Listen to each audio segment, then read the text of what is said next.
এখন আমরা similar কম্পোনেন্টগুলো composition API convert করব। শুরুতেই দেখেন আমরা দেখতে পাচ্ছি এখানে ওভারভিউ কার্ড নামে একটা কম্পোনেন্ট আছে।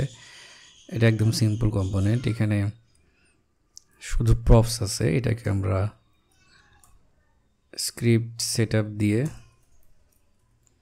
এবং প্রপসের মধ্যে যে অবজেক্টটা দিয়েছি সেটাকে আমরা ডিফারেন্ট প্রপসের মধ্যে দিলে এটা কম্পোজিশন এপিআই কনভার্ট হয়ে যাবে।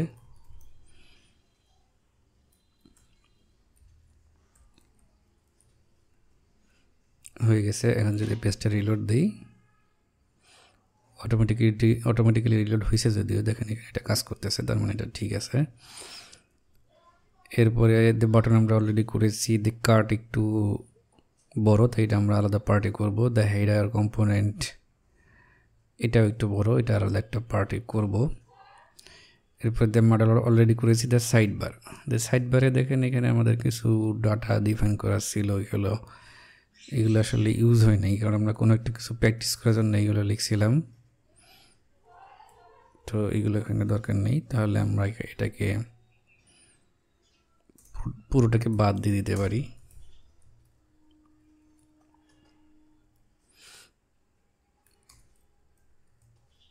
স্ক্রিপ্ট সেটআপ দরকার নেই, এটাকে আমরা বাদ দিলেও কাজ করবে, শুধু টেমপ্লেট রাখলেও হবে, যেহেতু এখানে কোনো কিছু ইউজ করা হয়নি। তো তারপরে আমরা স্ক্রিপ্ট সেটআপটা রেখে দিচ্ছি। এখানে দেখেন এটা ঠিক মতো কাজ করতেছে। এরপরে আছে হচ্ছে the toast component.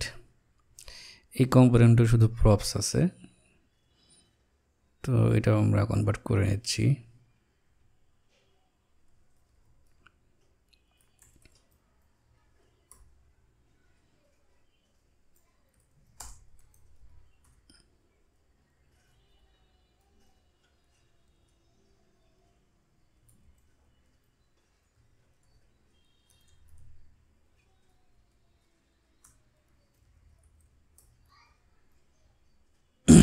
Different props, তো টোস্টটা কাজ করে কিনা চলুন দেখে আসি। আমরা লগ আউট করতেছি,